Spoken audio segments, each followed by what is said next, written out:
With 10 years of experience and 20 countries later, Alan Ramiro is no stranger to urban sketching. His desire to connect, create, and serve fueled him to see the lines of connection, experiences, and to share his artistic gift with the world through teaching. In this episode, we talked about urban sketching as a form of exchange, art as a vehicle for connection, how life experiences can be pivotal for you to pursue your deeper calling, letting go of the desire to be perfect, how to create a 7-minute sketch, how eye level is a magnet, and the fundamental values of urban sketching. If you want to be part of the conversation, then send in your questions and topics you want us to cover to hello@etcherlab.com. Hey, this is Jessie, and I'm an artist and studio host for Etcher Lab. We believe in your power to create, so we invited artists from all around the globe to inspire you to keep on creating. So join us in this journey and let's celebrate creativity. This is Make More Art, the podcast. I started obsessively drawing when I was a boy, 8, 9, 10 years old. I would spend all day, 4 to 6 hours a day sketching. And it was cartoons, comics, and things of that nature. And I chose to be an architect because already at 9 years old, I thought that it would have been a tough life to be an artist. Like starving artist kind of thing. That's true. That was just what we were told. So then I went with the architect route so that I could still have the craft and sketching ability.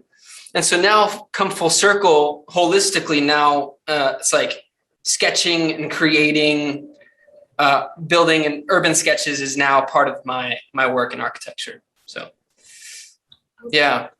So pretty young, 8, 9 years old. I could kind of elaborate on that. When I started there, when I was young, something happened in that journey from like young boy to teens and adolescent years and early 20s where I stopped. I didn't really sketch. Maybe I think I was made fun of when I was a boy, like for carrying around a sketchbook. And just those things, I think I lost some artwork at a first exhibition when I was young.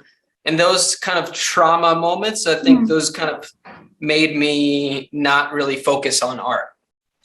So, yeah. So then when I went to go study abroad in Spain as an architecture student, and I knew I had this like deep inner desire to master the ability to sketch because it was just something that I had done when I was a boy. And I knew that this was the time, it was like a pivotal moment where I can go study abroad and really harness that craft and bring it back home and continue it. I also remember in early years in architecture school, I would carry around my sketchbook and sketch at the table at lunch, but I wasn't that good. It was just kind of like just the act of it. And I remember even my classmates in architecture school would make fun of me. Like, some people are like, even when I was in my 20s. Really? So I had to be resilient to be like, no, this is just what I love to do. And this is what I'm going to do. So then when I went to go study abroad in Spain, as I was preparing for that, my first internship, architecture internship, I go with my brand new sketchbook. It's like fresh. There's no pages done on it. And I went to go share with the job captain. He's an older gentleman, late 50s, I'd say. And I shared the sketchbook, handed it to him, this exact one. Okay. That's a sketchbook. Yeah. I actually never continued working in it. I ended up working in a different one. Yeah. But he looked at it and he said, I remember when I used to sketch. And that I saw this feeling of regret in him. And that it's almost broke my heart to see that happened to him. And I thought, I never want to feel like that. So that was like a catalyst there. It was like a spark. The fear of feeling regret made me take even harder action. So it was that inner desire first, and then it was that, and then combined with that, when I went to go study in Spain, that's what really launched it off. Thanks, Alan. So taking back to your journey in Yeah. Spain, I've read in your bio, that how long did you stay in Spain? Barcelona, right? Yeah, so it was Segovia and then Barcelona, so half and half for a year. Mhm. And I was only supposed to stay for 4 months. Okay. I was one semester. I brought enough money for 4 months. But when I got there, it was more about photography, more about partying and getting to know all the people out there and just immersing myself in more of the culture rather than sketching, because it wasn't a habit yet. It was just something I romanticized in my mind. Okay. So yeah, I was out there for the first period, and let me just show you a sketch. I haven't shared these before, but this is what I was doing out there before. This is how it started. These are pencil sketches. Those are really great. This was when I was afraid to use ink and watercolor. Oh. So these were the first sketches that I did out there. Alan, just a quick question to that. Why were you afraid to use ink and watercolor? Because I noticed that they are all in pencil. Right. The perfectionist inside of me had that aspect. And I didn't produce before, produce to learn, produce to create and iterate.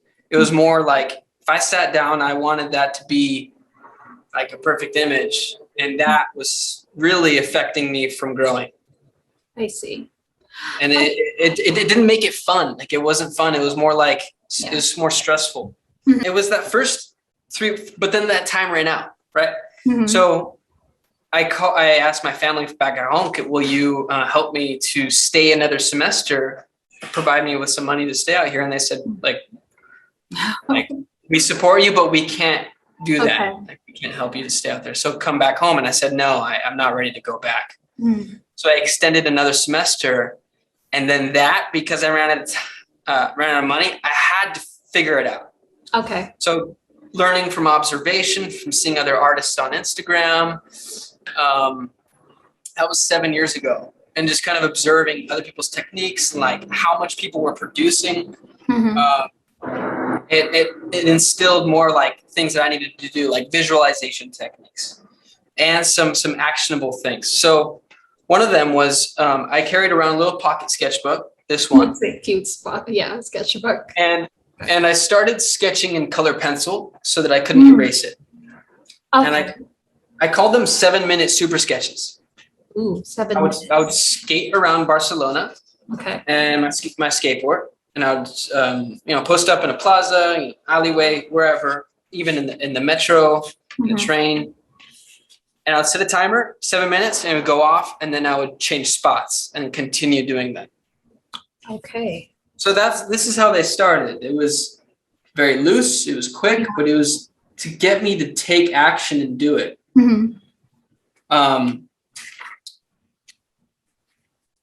Very loose. Yeah, those are very loose compared to the style that you have now.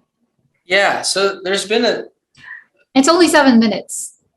It's amazing what you can do. I mean, they were 7 minutes, but I'm sure that I probably maybe embellished them a little bit later. But some from the metro.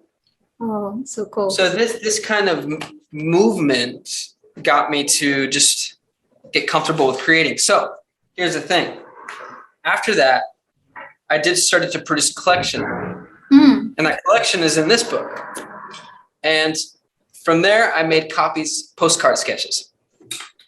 And from there, I went and I admired musicians that were like using their skill and their talent, the gift, to make some money on the street. Right. So I thought I could do that. I made copies, I made postcards, and I sold them from this bag.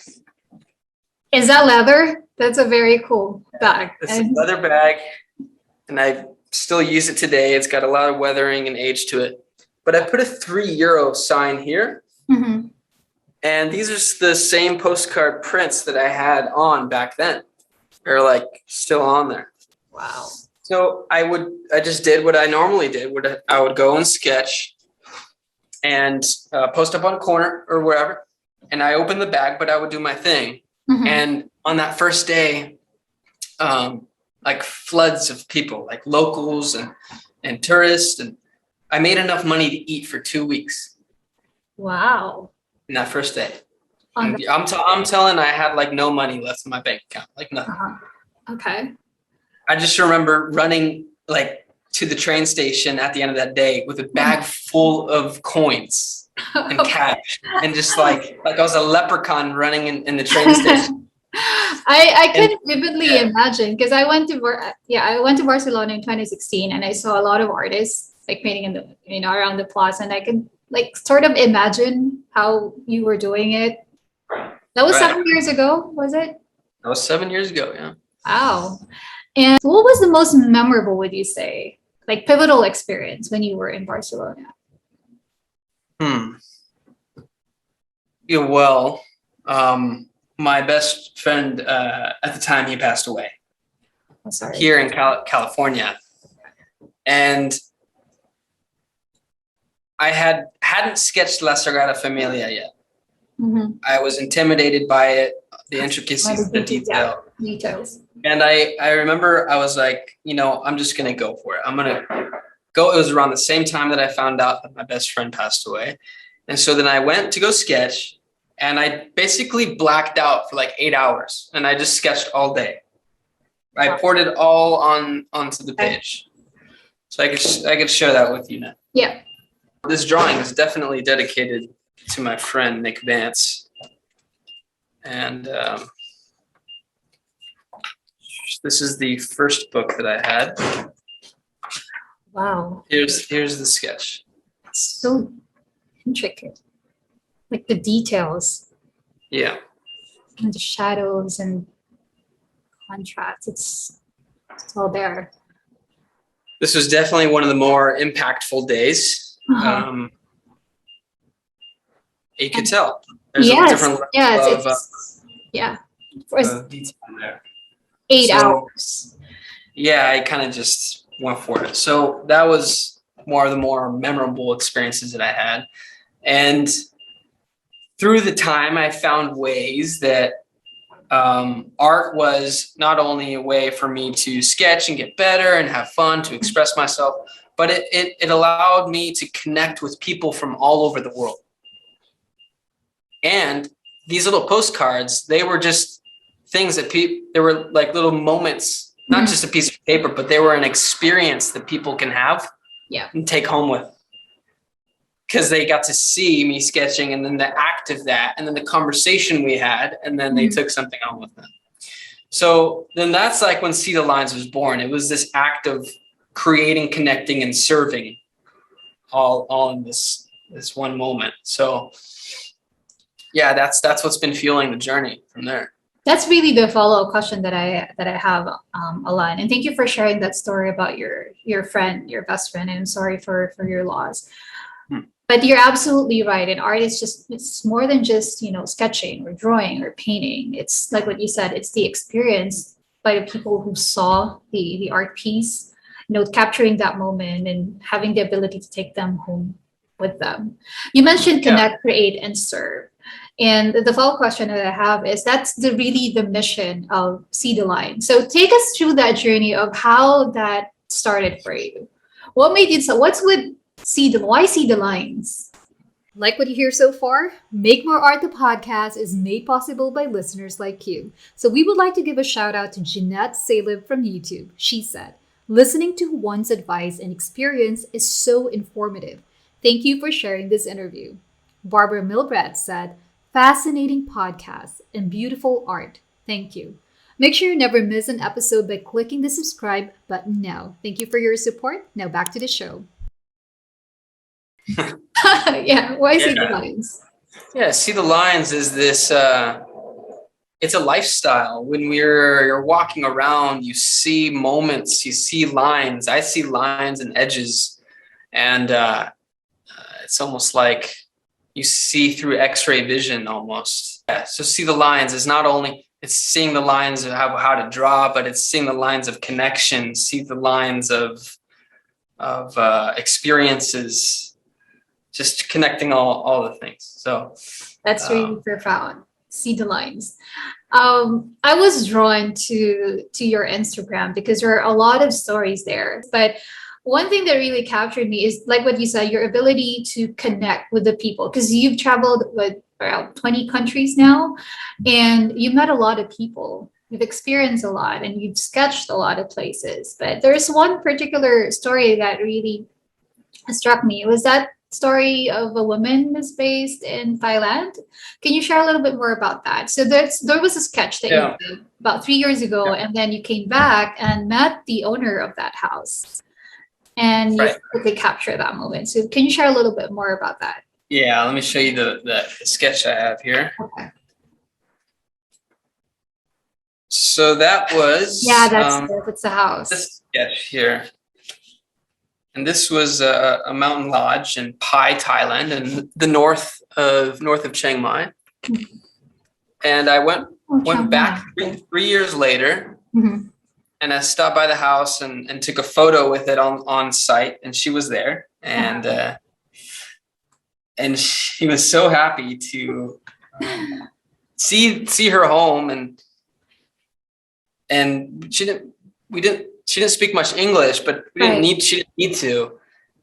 We just kind of connected on both of the fact that we're admiring creativity, admiring art together. And then she invited me inside. I met her family inside, and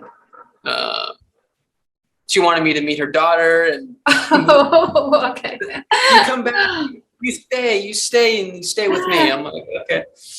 It was lovely. And that all happened because I did a sketch of the home. So that was an open door. So sketching is so much of a vehicle for us to travel and open doors and connect. Yeah. That was really that was really an amazing story. I saw the video of you with the woman, and she was just you're right. She doesn't speak a lot of English, but you can tell that she was it's so good. And plus, it was 3 years ago, so something has changed with her house, and you can really see that you were able to capture it 3 years back. So that's really a memory captured in time through your sketching. You do a lot of traveling, and you met a lot of people. So with See the Lines, you decided to create a course, which was shot in Mexico. Why Mexico? Mexico is just our front yard, right down the street from Los Angeles. Very easy to travel during the pandemic times. Went down there, it was a quick flight, and I thought it would be a great place to start because I can connect with the local community, and I can speak Spanish really well. My mom is from Mexico. She went with me, and she was my PA. She was my production assistant. So that was the photo where your mom went with you. Yeah. Okay. Right. Okay, that makes sense. But normally my mom is the worst with cameras.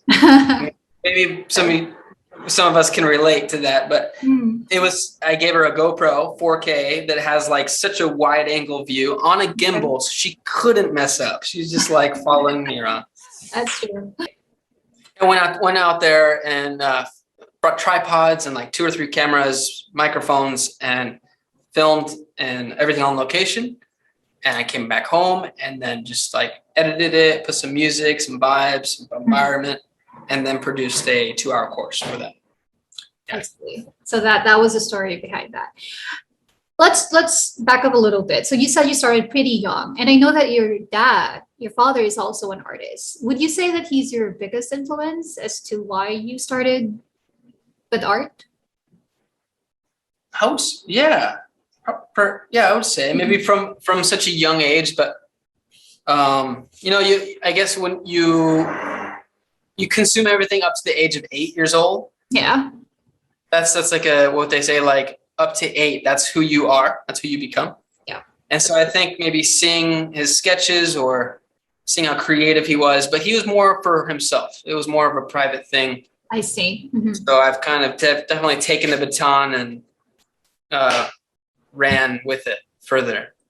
So he was an inspiration there. And I think that, but also the fact that my dad passed away when I was 17. So with that, it was also like he left a legacy for me to carry on. He didn't have a chance to also imbue more into his art. So it's almost like this, I have a mission and a duty to do this. It's so much of a deeper calling than just to sketch. It's a lot more than that. Yeah. I love that you mentioned about a deeper calling, and that scene with the girl and with the 4-year-old girl, you mentioned it's in Spanish, but then you translated it. So I kind of understood it. It said patience and passion. Right.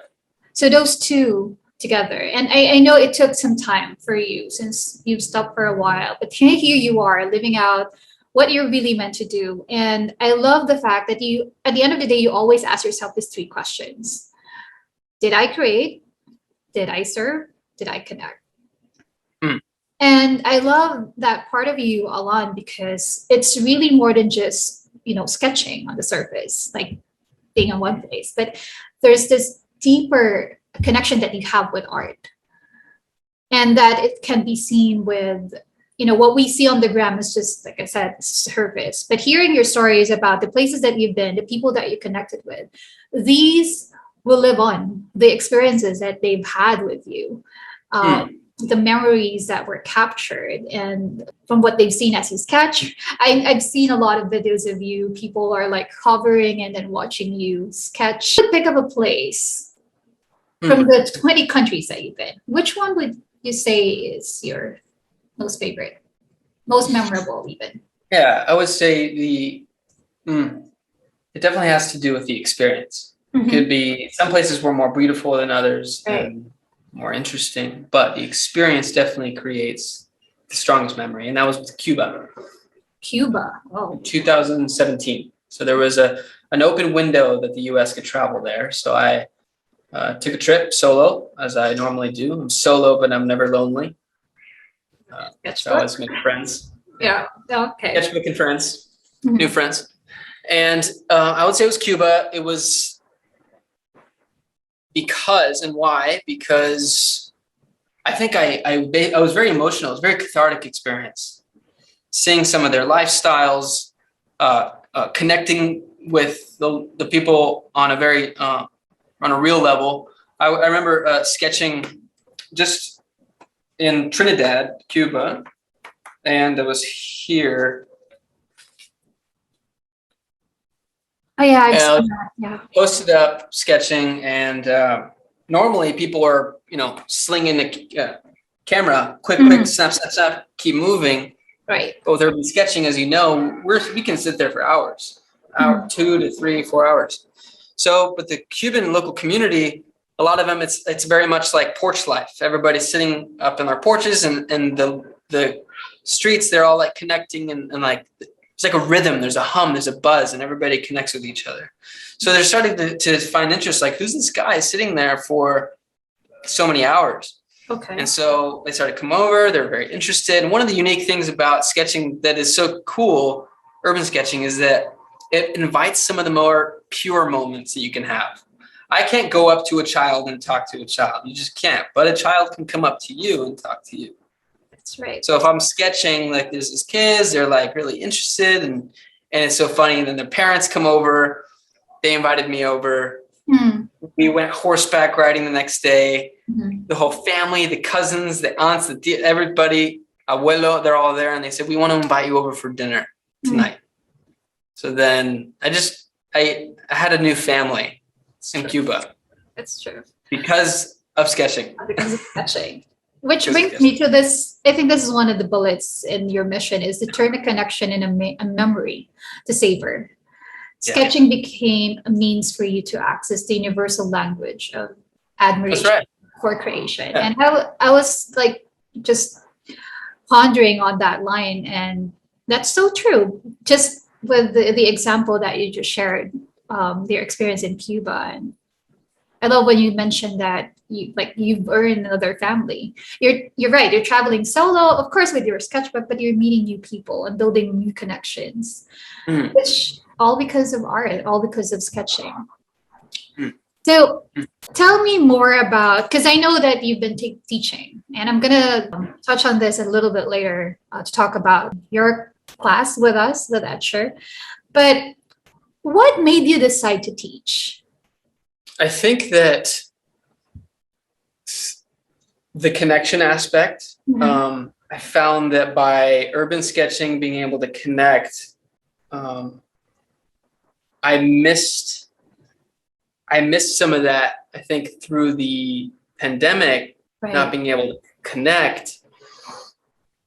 And so through this process of doing some inner work and figuring out what my voice is, what the message is, then it was like, I can connect through teaching and through sharing my gift.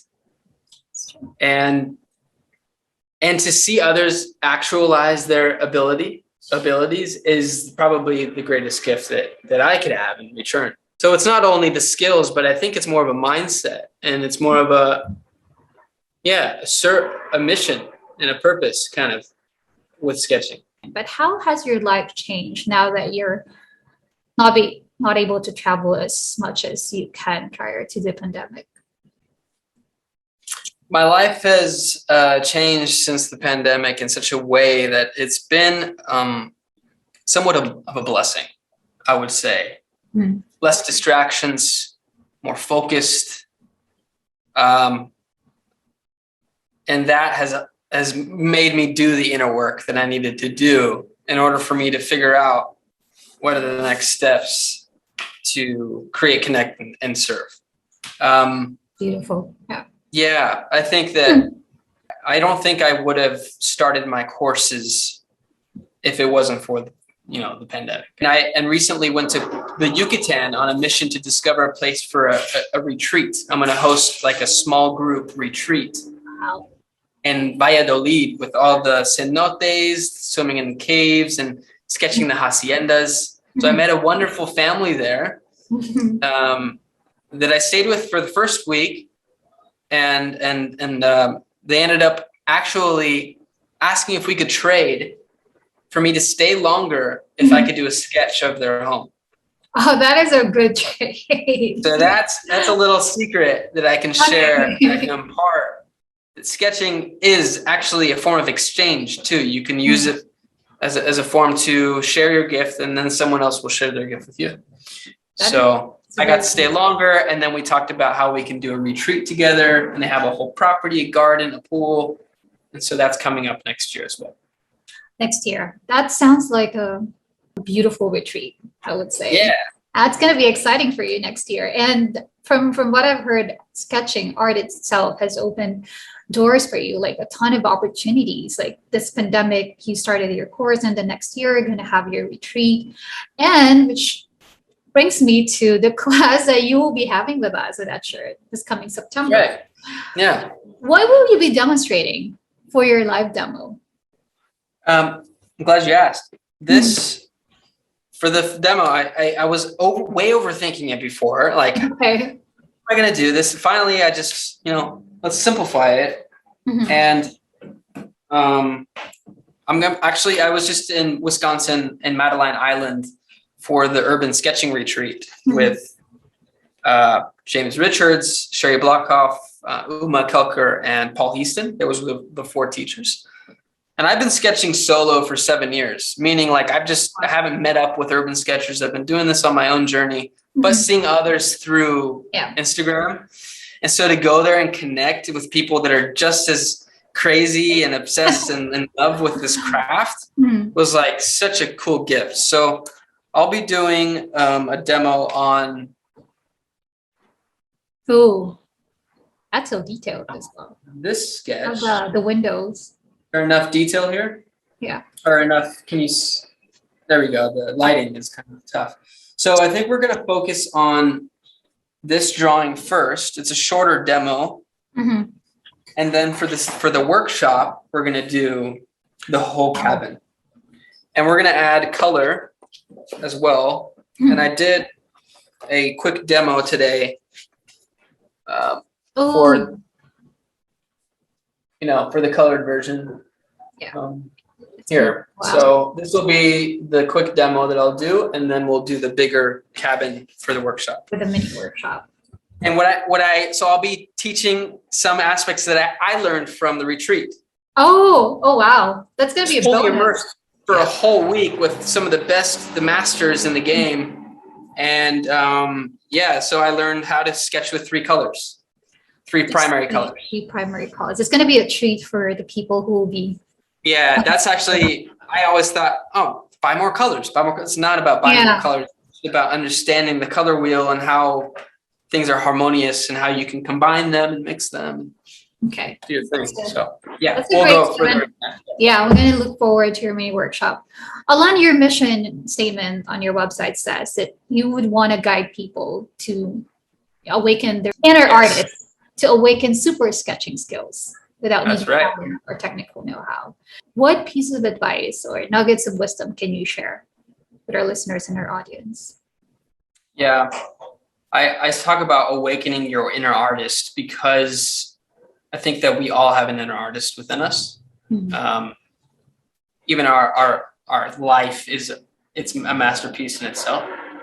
So just the act of art, I've learned recently, more as of late, is to produce, to learn, produce, to create, produce, to iterate, and to grow. Initially, I wanted each sketch to be gallery ready, like masterpiece, each one. I wanted this sketchbook to be like a perfect thing, but now it's like, it's actually create a lot. And I learned that recently from this retreat as well, to punch those colors, get some good juicy watercolors, get in there. And it's actually, as long as you have like perspective and proportion down as like a fundamental value, then from there, it's just your character that's producing, like, and that your personality that's coming through the sketch. So like the line work doesn't even need to be, it's not perfect. It could be loose. It could be, as long as you have that proportion, right? Which will take practice and repetition. After that, you have fun with just like splattering and punching color and doing stuff. So initially, like the technical know-how, like when we're learning about vanishing points, horizon line, I wasn't connecting with these terms. Now I understand them more, but it helped to just understand perspective intuitively, knowing, that I think of the horizon line like your eye level. Mm-hmm. Everything above it, I go, okay, I find the thing that's closest to me, and I find that corner or that point, and then I go, whatever's up is down. I draw it down. Okay. Regardless, anywhere you are, if you look above that point, I say that eye level is like a magnet. Okay. I go from up there, and that magnet, it's like draws it down, and then whatever's down, you draw it up, and that you get this like you naturally get perspective. But it's so hard because our mind plays tricks on us. That's true. So it's just having those kind of fundamental, kind of intuitive know-hows that help with making it less technical and more about just understanding how things come together like that. Thanks, Alon. I enjoyed our conversation. I learned so much. I love the stories that you shared, and especially that it's rooted on your purpose to connect, create, and serve. Such amazing words from a seasoned artist like yourself. And we do look forward hearing more of your stories, learning more from you through your classes and your workshop with Etcher. And I'm excited for a class because with just additional tip that you mentioned, I know there's still a lot in your pocket that you can share with our audience. And I look forward, probably attend your class. Definitely, we'll watch out for that. Awesome, so, I can't wait. Okay, so if you guys are interested, please do watch out for Alon's live demo. Again, I'm going to include that in the description, as well as his mini workshop that's happening this September. Alon, thank you so much for your time, for your stories, for sharing your heart with us as an artist. I had an amazing time chatting with you, and I look forward to more of your works on the gram or on your website, which is pretty Yes, thank you, Jesse. Thank you so much. Take care of yourself. Talk to you soon. Bye. Bye. Bye. I feel like I've traveled to different places after speaking to Alon. Art indeed has a way of transporting us to far-flung places, memory and time, and to one experience. And sometimes we all need a little nudge or a conversation with a stranger to realize that we are called to do something beyond ourselves. This was such a fun episode, and I hope you will take some time to quote unquote see the lines. How has art shifted your lifestyle, your relationships, or how you see people and things around you? Well, we would love to hear your stories too, so do share them with us through the blog post associated with this podcast at etcherlab.com/align. Want to know what goes behind the scenes here at Etcher? We heard ya. We are lifting the curtain and giving you VIP access to do just that. Get to know who does what here at Etcher Lab. Joining me for today's Etcher Team Spotlight is Janet. Backstory for you guys that we started around the same time. But I would like to introduce her to you and say that she is also an artist, an introvert, and a storyteller. She's very good with words. She's a mom. She plays with colors. She loves books, cats, tacos, ice cream, and iced coffee.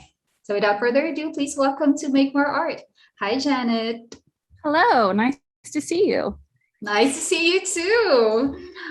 So we both started around the same time. It was about like 2-3 months ago. Is that right? Yeah, in the sort of the beginning of the summer. Yeah. Yeah. How did you end up with Etcher? Because I know you're a teacher by profession. Yeah.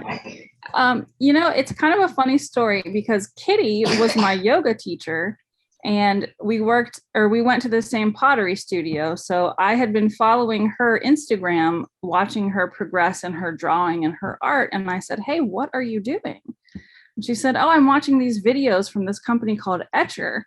So I started watching the workshops and doing the classes and everything. And then June Pierre's beginner watercolor class started. So I said, okay, I'm doing it.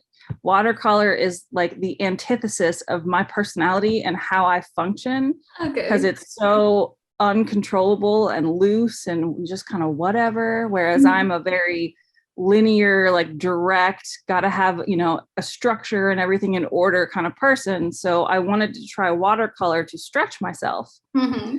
And then a little while during that, I saw an ad on Instagram saying, "Hey, we're looking for hosts." And I said, "I can do that." So I signed up, or I filled out the application, and then Anya called me and said, "Hey, we really want you to be a host." And I said, "Awesome." And she said, "How did you find us?" And I said, "Kitty is my friend." And she said, "Oh my gosh." So I started hosting, and I thought it was perfect because it's like I get to hang out with artists and learn about art, and they're going to pay me for it. What? That's the best part. Yeah. I mean, I put in my application, I'm like, you can just pay me in art supplies. I don't need money. So, it works out well. I feel the same way. What's interesting about you as well, Janet, is that I know that you love words, right? And you enjoy being a studio host, but now you stepped into another role, which is the copywriter for Etcher. So can you tell us a little more about that? That was kind of another universe push in that one day during one of our host meetings, they said, "Hey, Etcher is looking for a copywriter. Would anybody be interested?" Well, I teach high school English. I have a master's degree in English, and I am a part-time writer in my, for my own stuff. And I've spent, 12 years editing other people's copy in that, grading papers. And I said, "Sure, I'll do it." So when I talked to Simon about it, it actually kind of worked out perfectly because he was looking for someone that wasn't necessarily like business copy focused, but more translating the art language into stuff everybody could understand. So everything about the position was perfect for everything, my whole experience. Because, I have the artist experience, teaching, the words, the language, the editing. It just worked out really well. So I've been doing that for about 2 months now, and I absolutely love it. And we love it too. You've been doing us a huge favor, editing our copies, especially the podcast. Well, it's really fun because, playing with words is my favorite thing in the whole wide world. And it's so fun. I get to do silly little things. There's an Instagram ad coming out in the next couple of days where someone had painted a bunch of oranges in the shape of a pineapple. So of course I wrote a knock joke for it. I mean, come on. I'm gonna look forward to it. Yeah, I just get to do little fun things like that, and it's perfect. I really love it. That's really nice to hear. So being the studio host and copywriter, I'm not going to ask you to choose between the two because I know you love doing both. But what is your the most favorite thing about doing those roles? Well, okay. For the studio host part, I love that. I mean, literally, I get to hang out with artists and we chat and I get to ask questions because I still consider myself a newbie at art. I've been doing art my whole life, but nothing like formal. I didn't go to art school or anything. And so I just get to ask these artists questions and say, "Oh, how'd you do that?" Or "Wow, do that again." And I'm getting my own personal individual art lessons. That's true. Oh yeah. And I have an audience that I'm interacting with and asking their questions too. So it's art lessons that they pay me to take. There's nothing better. And then of course, for the copywriting, part of it is, the vast majority is that I get to play with words and do what I'm good at, is the editing and the coordinating and organizing. But also, I get to see all of the things that are coming in advance. So I can be like, "Oh, I want to take that class," or "Oh, I'm going to sign up for that." And that's true. I get, I get kind of insider information about what's coming. It's just fun. And I was also doing like instructions for the fountain pens and that kind of thing. So, it's fun. I actually got to ask my husband to help me with that because he's an engineer. And so he writes technical instructions all the time. Yeah. And so I said, "Hey, can you take a peek at this to make sure I'm making sense?" And so that was just kind of neat. And it's fun to get to do new things and creative things and get all the inside info. I love that. Janet, thank you so much for joining me on this segment for the Make More Art podcast. And thank you for doing all the copies. And you're such an amazing host. Yeah, such an amazing host. I usually watch your live demos because she's dropping all the links, bam. She's really good at it. So thank you so much for joining the Make More Art podcast. And look forward to seeing more of your copies. And thank you for editing mine. Thank you. My pleasure. All right. Bye. Bye. We would love to hear your thoughts, so please drop us a 5-star review on the Apple Podcast, or you can find us on YouTube at Etcher Studio. And hitting the subscribe button is greatly appreciated. Thank you so much for tuning in, and we'll catch you again next time. Until then, let's make more art.